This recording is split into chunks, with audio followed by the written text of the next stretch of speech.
O Brasil, que era um país escravista e agrário exportador, nas primeiras e nas principais atividades econômicas. Brasil, que era um país escravista e agrário exportador, desde que aqui se plantou o primeiro pé de cana, açúcar, algodão, tabaco, ouro, todas essas atividades exploradas com a mão de obra escrava. Mão de obra escrava indígena e africana até 1755. Em 1755, Marquês de Pombal proíbe a escravidão indígena. Muitos indígenas continuam sendo usados como um trabalho semi-escravo na exploração aqui na região do Pará, na região da Amazônia, no norte do Brasil. Mas a escravidão indígena, comprar, vender, negociar, isso acabou. Quando nós entramos no século XIX, a escravidão já é exclusivamente negra.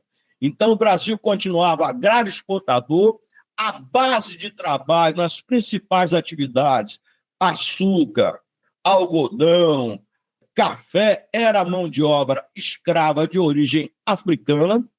Muitos brasileiros ganhavam com o tráfico negreiro. O tráfico negreiro era altamente lucrativo para os brasileiros.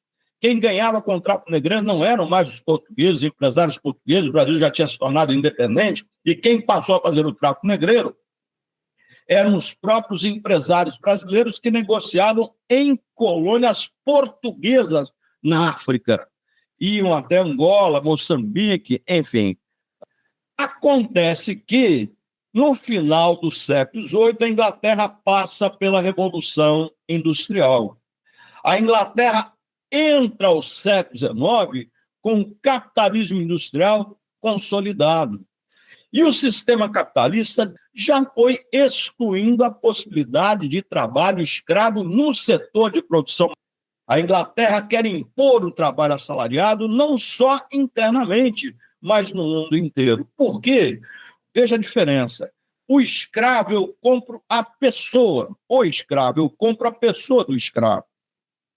Se eu compro o escravo e ele morre, eu perdi meu investimento. Se eu compro o escravo e ele fica doente e não trabalha, eu perdi meu investimento. O assalariado não. Eu compro o seu trabalho, a sua força de trabalho. E se ele não puder trabalhar, eu demito. Ou se ele estiver me incomodando no trabalho, eu demito. Eu não vou ter prejuízo. O trabalho livre assalariado não dá prejuízo ao capitalista. Por isso o sistema capitalista quer o trabalhador livre assalariado. Ao mesmo tempo, o trabalho assalariado é um trabalho remunerado. E essa remuneração transforma o trabalho assalariado em mercado consumidor. Por mais que isso fosse inicialmente muito mais teórico do que prático, porque os salários eram muito baixos, o sistema funciona dessa forma. Quanto maior a massa de salários paga, maior é o mercado consumidor. Então, potencialmente, o trabalhador assalariado vai se transformar no mercado consumidor. Nesse sentido, a Inglaterra quer acabar com a escravidão. Mas ela não quer acabar apenas com a escravidão, ela quer acabar também com o tráfico negreiro, por duas razões. Primeiro, porque na cabeça dos empresários ingleses, se o tráfico negreiro acaba, o dinheiro aplicado no tráfico negreiro vai ser aplicado nos negócios com a Inglaterra. E segundo, a Inglaterra começava a exercer o imperialismo na África. Você pega o mapa da partilha afroasiática, o país europeu que mais tinha colônias na África era a Inglaterra. Então, a Inglaterra não quer mais que os africanos saiam da África. A Inglaterra quer que os africanos permaneçam na África para trabalharem para eles, os ingleses, na África do Sul, na Nigéria, Camarões, Uganda, Egito, enfim, eu não quero mais o tráfico negreiro. Então, os ingleses já vêm pressionando o Brasil a acabar com o tráfico negreiro e acabar com a escravidão desde o início do século XIX, desde o período joanino, por interesse no crescimento do capitalismo inglês. E no Brasil, além da pressão externa inglesa, vem a pressão interna começa a se formar dentro do Brasil um segmento de pretos livres que vão ocupar a imprensa para pressionar contra o tráfico negreiro e a favor da abolição. Então, os setores escravistas começam a ser fortemente pressionados. Agora, contra o tráfico negreiro, a pressão externa feita pela Inglaterra resultou primeiro na Lei Feijó de 1831, que nós já estudamos. A Lei Feijó é aquela lei para inglês ver, isto é, a Lei Feijó é uma lei que diz o seguinte: a partir de agora o tráfico negreiro está proibido. No entanto, essa lei só era cumprida se havia ingleses por perto, se havia fiscalização de ingleses por perto. Agora, é muito importante o que eu vou dizer, já a partir da Lei Feijó, o tráfico negreiro passa a ser considerado no Brasil um contrabando, porque, afinal, a lei brasileira, uma lei brasileira adotada pelo Estado brasileiro, proibiu o tráfico negreiro. Se foi para inglês ver, é outro papo. O fato é que, a partir daí, o tráfico negreiro está proibido no Brasil. Se as autoridades brasileiras não fiscalizam, elas não estão fiscalizando uma prática de contrabando. Então, desde então, o tráfico negreiro já é um contrabando. Em 1845 veio o Bill Aberdeen, uma lei inglesa. Os ingleses disseram o seguinte: olha, se o Brasil fez uma lei para acabar com o tráfico negreiro e não cumpre, eu vou fazer cumprir. A Inglaterra já estava pirada porque o Brasil tinha um ano antes, 1844, feito a tarifa Alves Branco. A tarifa Alves Branco é de 1844. Essa tarifa que disparou as taxas de importação de produtos ingleses. E aí a Inglaterra, em 1845, vai fazer o Bill Aberdeen. A lei dizia que a Marinha Inglesa tinha o direito de aprisionar qualquer navio negreiro em qualquer parte do mundo. Qualquer navio negreiro em qualquer parte do mundo pode ser aprisionado. Só que essa lei foi o maior fiasco.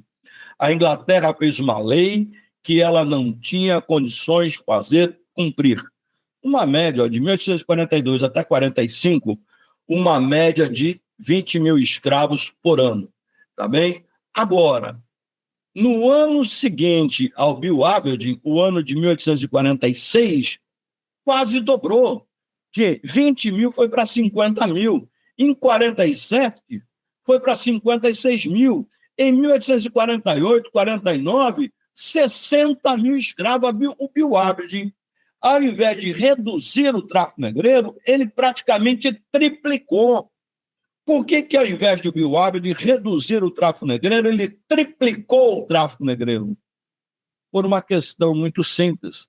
A Inglaterra não tinha condições de fiscalizar todo o Oceano Atlântico, de fiscalizar todo o litoral africano e todo o litoral brasileiro. E os traficantes escravizados perceberam que, ora, a pressão inglesa é sinal de que mais dias, menos dias, nós vamos ter que acabar com o tráfico negreiro.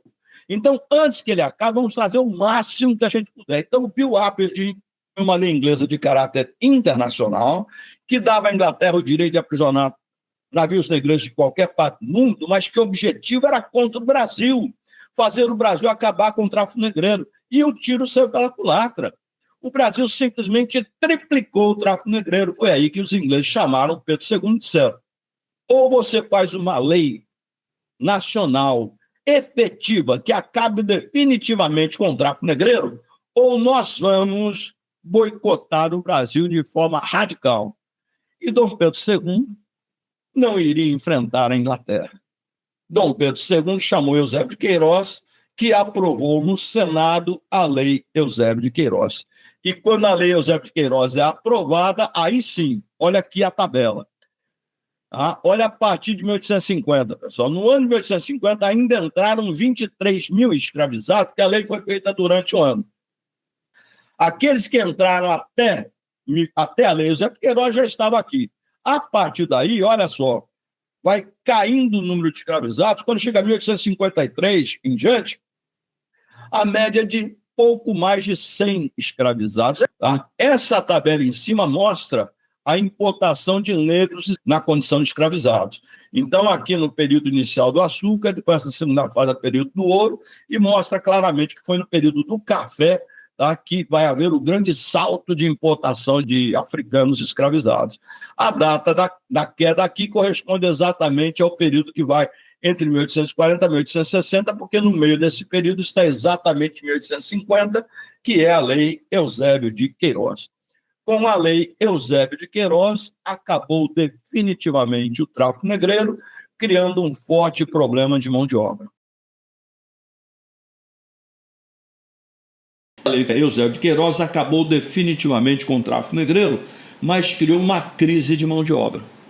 Porque o Brasil sempre alimentou o seu, desculpe a palavra, plantel de escravizados com o tráfico negreiro. Por volta de 1870, no Rio de Janeiro e nas principais cidades brasileiras, Recife, Salvador, a maioria da população preta não era de escravo, era livre. No Rio de Janeiro, cerca de 70% dos pretos eram livres, libertos. Apenas 30% eram escravos. A maioria dos escravos eram aqueles que chegavam da África através do tráfico negreiro. Se o tráfico negreiro acaba, quem é que vai trabalhar no setor mais importante da economia brasileira, na época que era o café? Para resolver a crise da mão de obra escrava, o que fizeram os fazendeiros de café do Vale do Paraíba? A primeira coisa que eles fizeram foi o tráfico interno, porque a escravidão não foi proibida, o que foi proibido foi o tráfico negreiro. Então veio o tráfico interno. Os engenhos do Nordeste brasileiro começam a vender o excedente de escravos para o Vale do Paraíba. Só que essa alternativa é uma alternativa paliativa. Vai chegar um momento que o Nordeste não tem mais sobra de escravizados para vender para o Vale do Paraíba. Então era necessária uma solução definitiva. E qual vai ser a solução definitiva? Substituir os escravizados pelos trabalhadores assalariados. Essa é a solução. Isso representa um avanço, uma modernização no capitalismo brasileiro. O capitalismo brasileiro continuava agrário exportador, mas agora ele vai ter uma modernização. Por quê? Porque ele vai substituir o trabalho escravo, que é um trabalho do tipo mercantilista, é do tipo da era do capitalismo comercial, é da fase da Idade Moderna, século XVI, XVII, XVIII, para a nova modalidade de trabalho que o capitalismo industrial vai impondo o mundo afora, que é o trabalho assalariado. Então vem a substituição do trabalho escravo pelo trabalho assalariado. As fazendas do Vale do Paraíba continuam tendo predominantemente escravos, que elas tinham do período anterior. Mas as fazendas que vão surgindo no Oeste Paulista, elas são obrigadas a combinar escravos com assalariados, pela falta de escravizados. Agora, quem são esses assalariados? Essa é uma questão fundamental. No momento em que a elite agrária brasileira resolve substituir o trabalho escravo pelo trabalho assalariado, ela vai também abandonar os negros livres, os pretos e mestiços livres, que poderiam ser assalariados, para contratar imigrantes europeus como assalariados. Já que eu vou ter que pagar salários, eu vou pagar salários para imigrantes europeus. Por quê? Porque daí eu vou promovendo o branqueamento da sociedade brasileira. A prática de considerar os negros inferiores, a mentalidade de considerar os negros inferiores é muito anterior à teoria da eugenia. Dizer, através de uma tese pseudocientífica, várias teses pseudocientíficas, de que o negro era inferior e o ariano era superior, tá? É algo que nasce nos 1870, 1880, nessa época do darwinismo social. É nesse período que nascem as teses da eugenia. Agora, o pensamento, a mentalidade racista que considerava os negros inferiores, isso já vinha de muito tempo. Então a elite brasileira vai ter uma postura radicalmente racista. Já que eu tenho que pagar salários, já que eu vou ter que ir substituindo gradativamente o escravizado pelo assalariado, eu vou fazer usando os imigrantes. Então começa o estímulo à imigração europeia. Havia uma imensa população de pretos livres, de mestiços livres, que poderiam ser contratados como assalariados, mas não, eu vou trazer o imigrante europeu. Por quê? Para promover o branqueamento da sociedade brasileira. É a teoria do branqueamento que vai longe, pessoal. Ela começa aí aqui no Brasil em torno de 1850, 1860, 1870, vai crescendo. Em 1929, às vésperas da Revolução de 30, às vésperas de Getúlio Vargas chegar ao poder, é realizado no Brasil o primeiro Congresso Nacional de Eugenia. Nesse congresso, o médico Renato Kell dizia que em 1970 o Brasil não teria mais pretos, a população brasileira estaria branqueada pela imigração europeia. É um absurdo total, mas enfim, o que é que o Estado brasileiro vai fazer com esses pretos daqui a pouco? Esses pretos livres e também muitos pretos escravizados? Mandar para a guerra do Paraguai. Enquanto os imigrantes europeus vão para onde? Para as fazendas de café do Vale do Paraíba e sobretudo do Oeste Paulista. Esses imigrantes europeus, eles vinham da Prússia, atual Alemanha, eles vinham da Espanha, eles vinham de Portugal, eles vinham da Polônia, agora eles vinham muito especialmente da Itália. O número de italianos que veio para cá é muito grande. Essa foto de uma família de imigrantes italianos numa fazenda de café em São Paulo, no Oeste Paulista.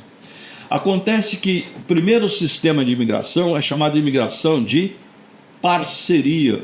O que é a imigração de parceria? A imigração de parceria é aquela que o imigrante, a família de imigrantes chega no Brasil, como está essa família aqui, né? A família de imigrantes aqui é o pai com as filhas, ou talvez o pai, a esposa e filhas, né? Então essa família de imigrantes chega aqui com a passagem paga por um agente. Um agente é um cara que ganha dinheiro com isso. Ele vai para a Itália, ele vai para a Prússia, para Portugal, Espanha, paga a passagem, traz as famílias. Quando as famílias chegam aqui, ele recebe um valor do fazendeiro de café que vai levar a família para trabalhar para ele. Essa família tem a passagem paga. Quem pagou em última instância? O fazendeiro de café. Aí ele vai trabalhar nessa fazenda de café, mas ele tem que pagar a passagem. Além de pagar a passagem, ele tem que pagar o sustento dele com a sua família. Alimentação, vestuário, tudo que é necessário para sobreviver. Ele vai se endividando e não consegue pagar nunca. Não consegue pagar nunca. Esses imigrantes europeus que vieram para o Brasil no sistema de parceria acabaram virando escravos por dívida. E isso começou a se espalhar por esses países. Itália, Portugal, Espanha, Alemanha, Polônia. Olha, quem vai para o Brasil está virando escravo por dívida. Resultado, ninguém queria mais vir para o Brasil. A imigração caiu, o problema de mão de obra voltou a ser grave. Uma pressão dos grandes latifundiários, da aristocracia rural, da elite agrária, sobretudo dos fazendeiros de café, sobre o governo brasileiro, uma pressão contra o governo brasileiro, e o governo acaba aprovando, chamada de imigração subsidiada. Os imigrantes não terão mais que pagar a sua passagem. A imigração é subsidiada, o governo paga a passagem dos imigrantes. Agora, como eles chegam com a passagem paga, eles têm que cumprir um contrato de trabalho. Eles não vão virar trabalhadores compulsórios. Eles não vão virar escravos por dívida. Agora, eles têm que cumprir um contrato. Nesse período, esses trabalhadores vão receber o seu valor, vão receber o seu salário, ou vão receber em forma de parte da produção. E eles vão receber. E depois que terminar o contrato, eles estão livres. Então, essa forma de trabalho, a imigração subsidiada, deu certo. Está ok, por quê? Porque ela resolveu o problema da mão de obra. A crise de mão de obra foi superada, foi resolvida com a imigração subsidiada. Contudo, se isso resolveu o problema dos fazendeiros, dos produtores de café de São Paulo, não resolveu o problema dos imigrantes. Porque os imigrantes vinham para cá com o sonho de fazer a América, com o sonho de trabalhar aqui, cumprindo contrato de trabalho, 3, 4, 5 anos, e depois, nesse período, juntar o dinheiro e depois ocupar terras. O Brasil tinha terra que não acabava mais, disponível, terras devolutas. Terras devolutas são as terras que o Estado, a civilização, a expansão civilizatória não ocupou. Elas têm dono, os povos originários, mas os povos originários são considerados nada. Na Constituição que estava em vigência de 1824, a única referência que tem aos povos originários é uma linha, não é nem uma linha, é uma expressão que os chama de ingênuos.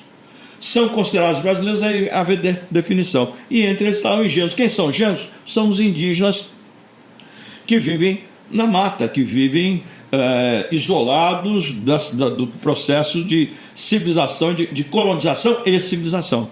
Tá? Então, essas terras indígenas são consideradas pelo Estado como terras devolutas, eram consideradas.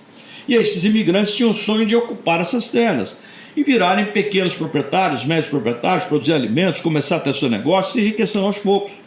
Esse era o sonho de todo imigrante que chegava no Brasil. Só que, para impedir que esses imigrantes começassem a montar pequenas e médias fazendas e viessem a competir com os fazendeiros de café, para pressionar que esses imigrantes continuassem trabalhando nas fazendas de café, no mesmo ano que foi feita a lei Eusébio de Queiroz, foi feita a lei de terras. A lei de terras diz o seguinte: não existe mais terra devoluta, não existe mais o conceito de uso capião, que se você usar uma terra devoluta, ela é sua. Se você viver, trabalhar e produzir numa terra devoluta, ela é sua. Acabou. A partir de agora, não existe mais esse critério. A partir de agora, só tem terras quem pagar por elas. Ora, os imigrantes não tinham dinheiro para pagar as terras. A terra virou uma mercadoria, a terra virou um negócio. Nem os ex-escravos nem os imigrantes teriam dinheiro, grana, para comprar as terras. Então, as terras no Brasil não foram para as mãos dos imigrantes. O sonho dos imigrantes de fazer a América, de ocupar pequenas e médias propriedades de terras devolutas, acabou aí, com a lei de terras. É por isso que a gente diz que a estrutura latifundiária no Brasil foi inaugurada pelas Sesmarias na época do Brasil colonial e foi consolidada pela Lei de Terras de 1850.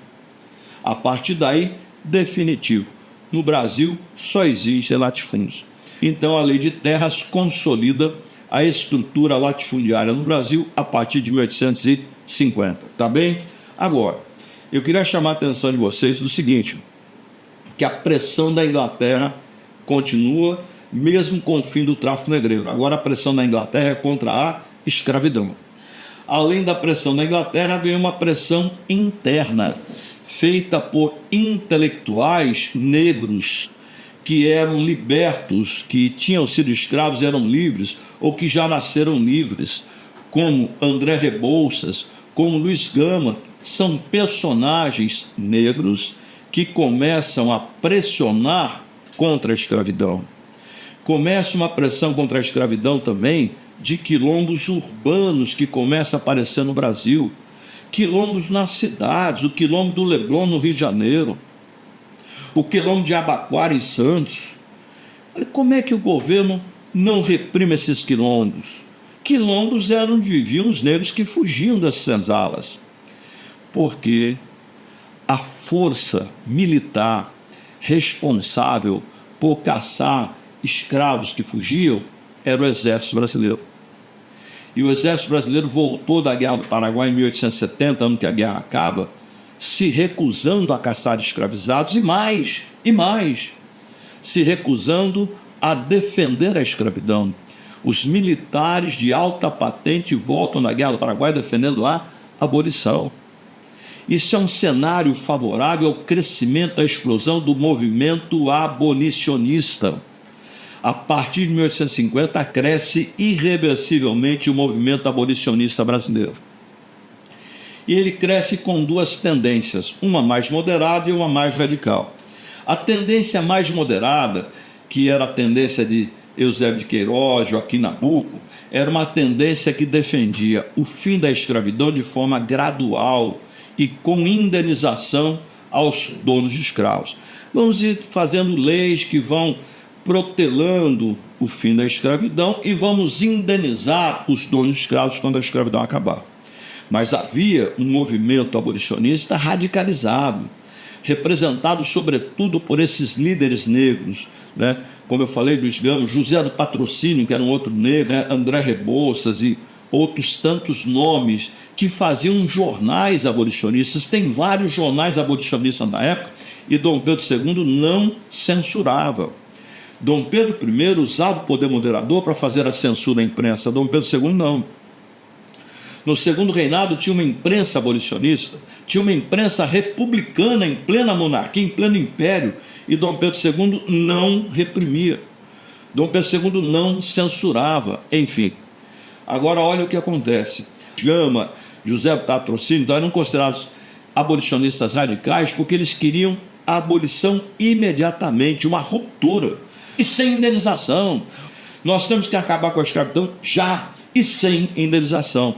Então está crescendo o movimento abolicionista, a imprensa abolicionista, a pressão abolicionista. É nesse cenário, pessoal, que vão surgindo os quilombos urbanos, que vai crescendo a imprensa abolicionista, que nasce um movimento chamado de Caifases. O movimento Caifás é um movimento em que jovens brancos e negros entravam em fazendas de noite, de madrugada, clandestinamente, invadiam fazendas clandestinamente, abriam as senzalas e davam fuga a escravizados. Os conservadores, os abolicionistas conservadores começam a fazer as leis protelatórias. Por que protelatórias? Porque são leis que servem para adiar a pressão contra a abolição. Vocês estão querendo abolição? Já? Nós vamos dar já. Vamos devagar, vamos como uma escada, como degraus. Vamos fazer leis que vão acabando com a escravidão gradualmente. A primeira lei foi a lei do ventre livre de 1871. E depois a lei do sexagenário de 1885.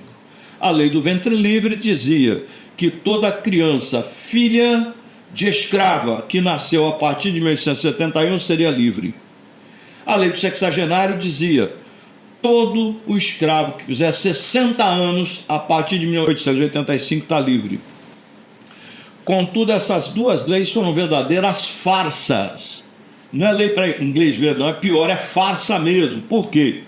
Porque a lei do ventre livre tinha um artigo que dizia o seguinte: toda criança que nascer é livre, porém, como ela vai viver com a mãe escrava até os 8 anos de idade, até os 8 anos ela vai comer na fazenda, beber na fazenda, ela vai viver na fazenda.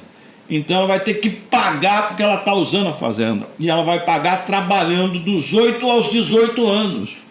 Ora, se você somar 18 anos a 1871, vai ser depois de 1888, a escravidão já acabou.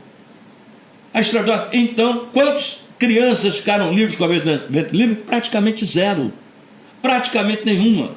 Porque, na verdade, elas teriam que trabalhar até os 18 anos. Quando essas crianças estavam com 16, 17 anos, já veio a lei áurea, acabou com a escravidão.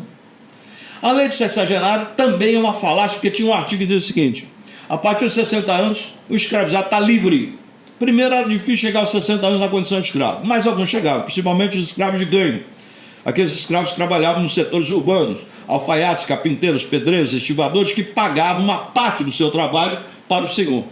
Mas tinha um artigo que dizia que esse escravo, que fazia 60 anos, teria que trabalhar 5 anos para indenizar o senhor, o valor que ele valia.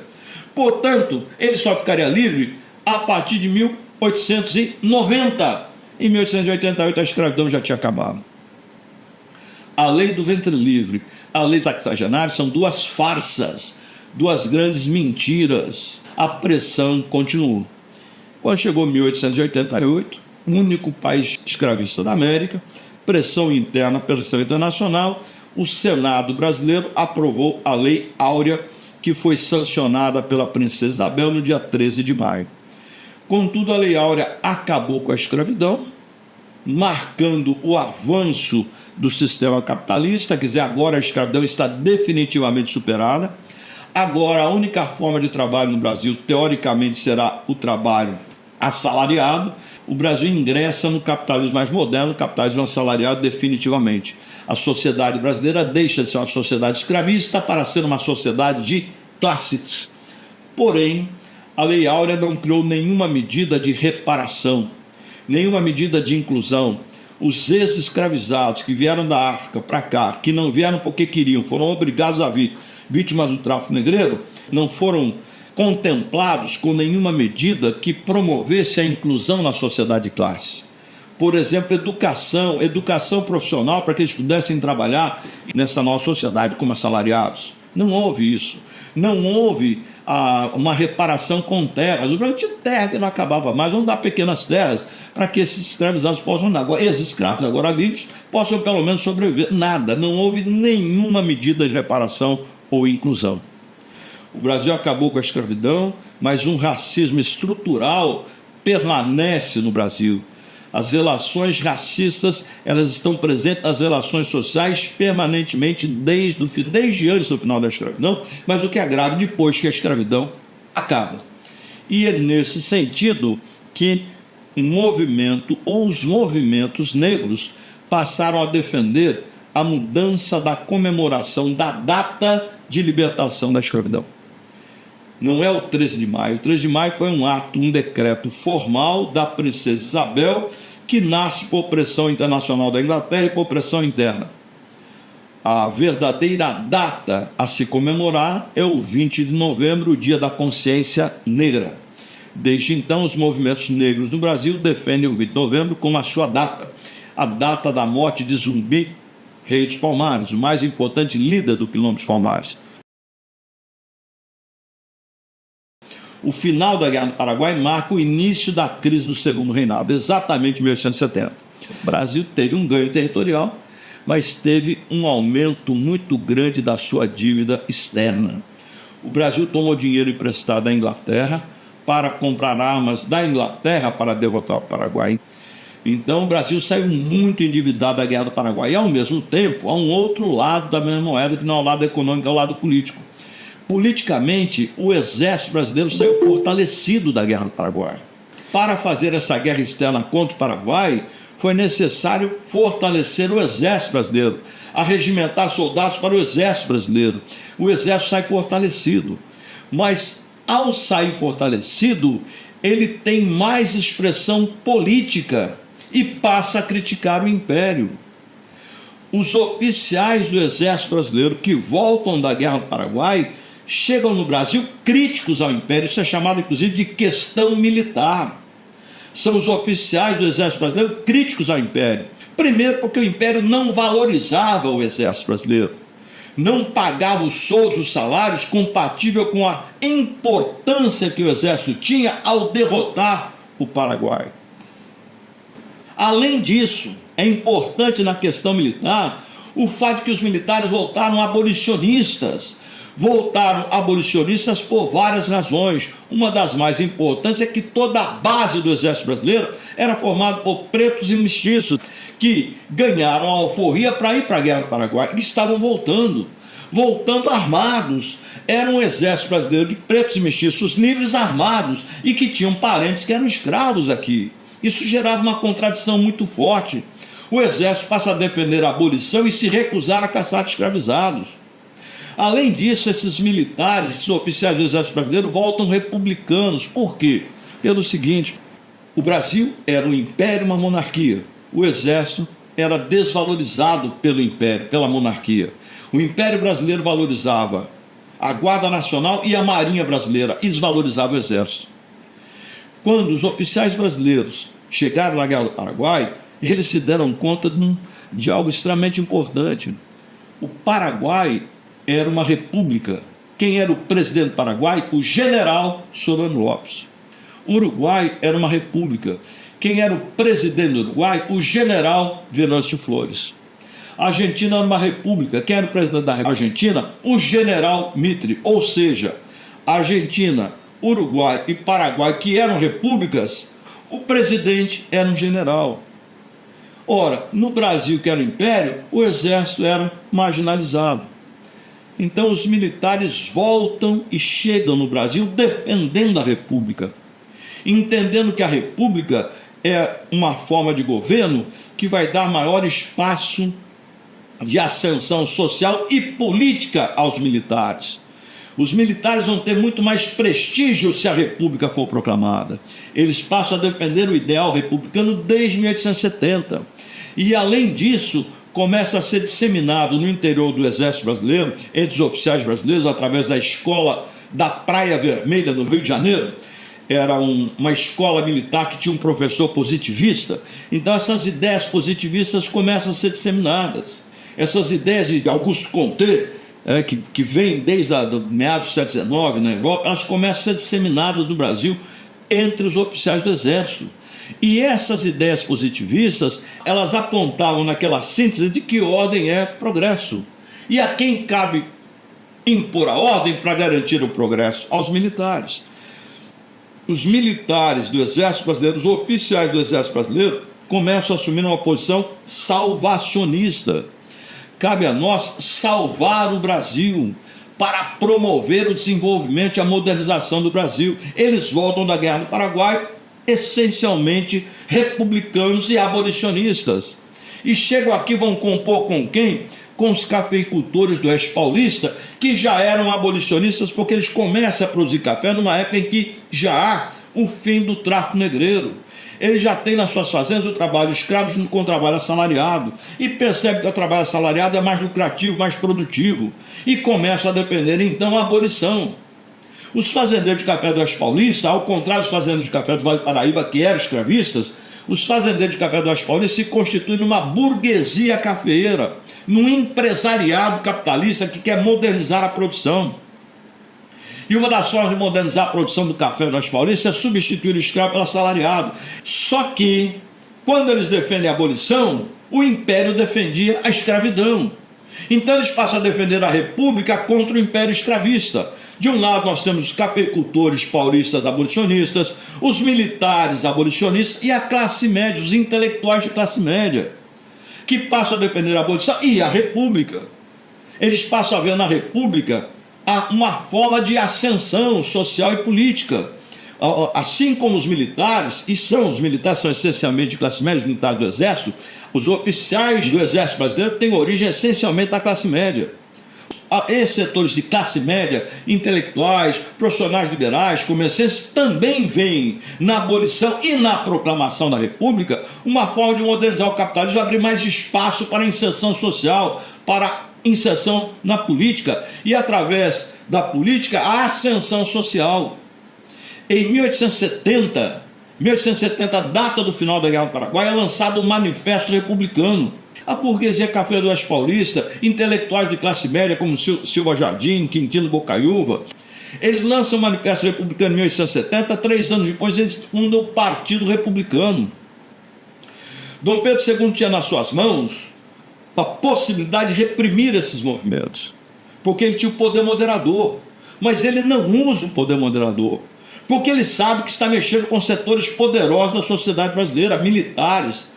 O setor mais rico do Brasil, que não era mais o Vale do Paraíba, já é o Oeste Paulista, intelectuais de classe média. Então ele não reprime o Manifesto Republicano, ele não fecha o Partido Republicano. Esses republicanos vão se organizando cada vez mais como uma força política viva, que está conspirando para derrubar o Império Brasileiro. Em 1887, 2 anos antes de ser proclamada a República, oficiais do Exército Brasileiro fundam um clube militar e começam a conspirar no clube militar para derrubar o Segundo Reinado, para derrubar Dom Pedro II. E o clube militar que existe até hoje passa a ser o grande centro de conspiração entre oficiais do Exército, burguesia cafeira do Oeste Paulista e intelectuais de classe média. É a partir daí que cresce e se define o movimento republicano, que vai derrubar Dom Pedro II, derrubar o Império e proclamar a República. Muitos historiadores chamam de golpe republicano pelo formato que isso aconteceu. Isso aconteceu, pessoal, porque Dom Pedro II foi ficando cada vez mais isolado. Imagine aqui, quem era a base militar de Dom Pedro II era a Guarda Nacional, com o apoio também dos oficiais da Marinha Brasileira. Mas a força militar mais poderosa no Brasil a partir da Guerra do Paraguai era o Exército. E o Exército vai romper com o Império, vai deixar de apoiar Dom Pedro II. Mais do que isso, com a fundação do Clube Militar, os oficiais do Exército Brasileiro passam a conspirar com Dom Pedro II. Dom Pedro II perde essa base de apoio. Além disso, a Igreja Católica era subordinada ao Estado brasileiro pelo regime de padroado. O padroado existia desde o período colonial, depois foi reafirmado com a Constituição de 1824. O que é o padroado? Para quem se esqueceu, padroado é quando a igreja é subordinada ao Estado. A igreja pertence ao Estado. É o Estado que paga o salário dos padres. A igreja cumpre funções do Estado, como fornecer certidão de nascimento, fazer casamentos oficiais em nome do Estado. Mas a Igreja Católica não aceita mais o padroado. Roma, a sede em Roma não quer mais o padroado. A cúpula da Igreja brasileira não quer mais o padroado. Igreja é igreja, Estado é Estado. E essa situação se agrava e a ruptura vem com a questão maçônica. A Igreja Católica Apostólica Romana rompeu com a maçonaria. Os maçons estão proibidos de frequentar a Igreja Católica. As ordens que vinham de Roma só seriam cumpridas no Brasil se Dom Pedro II assinasse embaixo. Ele não assina. Pedro I era maçom. A elite brasileira era da maçonaria e Dom Pedro II era maçom. No Brasil, maçons podem continuar frequentando a igreja. E os maçons continuam indo na igreja. Acontece que 2 bispos nordestinos dizem: na minha igreja maçom não entra. Esses 2 bispos foram presos. E quando esses 2 bispos são presos, a igreja rompe definitivamente seu apoio a Dom Pedro II. Dom Pedro II perde o apoio do seu braço militar armado, que era o exército, perde o apoio do seu braço ideológico, que era a igreja católica, um braço político e ideológico fundamental. Dom Pedro II se sustenta no poder com o apoio de quem? Da aristocracia rural tradicional. Quem é a aristocracia rural tradicional? E a aristocracia rural escravista. Os fazendeiros do Vale do Paraíba e os fazendeiros do Nordeste, que ainda usavam o trabalho escravo. No momento em que a princesa Isabel assina a Lei Áurea, acaba a escravidão, não há mais motivos para a aristocracia rural tradicional, escravista, apoiar Dom Pedro II. Com a Lei Áurea acaba a escravidão, não há mais motivos para apoiá-lo. Dom Pedro II perde apoio do exército, perde apoio da igreja, perde apoio da aristocracia rural. Ora, pessoal, nenhum monarca, nenhum imperador, nenhum rei, pode ser ele o faraó, pode ser ele o Sapa Inca, pode ser ele o Patesi, pode ser ele o título que ele tiver. Nenhum monarca consegue ficar no poder se ele não tiver apoio dessas 3 bases: um apoio militar, um apoio religioso ideológico e um apoio de uma classe social, de um segmento social. Dom Pedro II perde o apoio dos 3, resultado, ele cai. Sem apoio isolado, ele cai. E cai quando? Dia 15 de novembro de 1889, o clube militar tinha planejado uma ação contra o governo Pedro II no dia 19, mas surgiu um boato de que toda a cúpula militar seria exonerada. Então o movimento é precipitado para o dia 15 de novembro.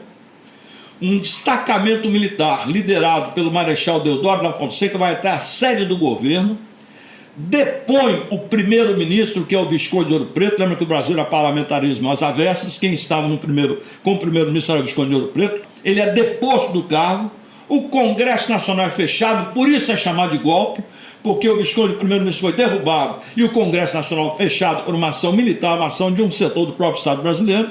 Dia 16 era anunciado pela imprensa brasileira que o Brasil não era mais monarquia, o Brasil era uma república. O Brasil se tornara republicano. Dom Pedro II, com a sua família, pega um navio e vai embora para o exílio, vai embora para Portugal. Pois bem, logo depois da proclamação da República foi feita essa bandeira que está do lado esquerdo. Qualquer leigo, na hora que vê, diz: bom, isso é uma réplica da bandeira dos Estados Unidos com as cores do Brasil. Só que essa bandeira durou apenas 3 dias. Resolveram fazer uma outra bandeira que é igual à bandeira do Império. É um retângulo verde, um losango amarelo. Só mudaram o recheio. Na bandeira do Império tinha o brasão do Império, um ramo de café e um ramo de fumo. E agora eles tiraram esse brasão e colocaram o círculo azul com a frase positivista: ordem e progresso. Começa a Primeira República Brasileira.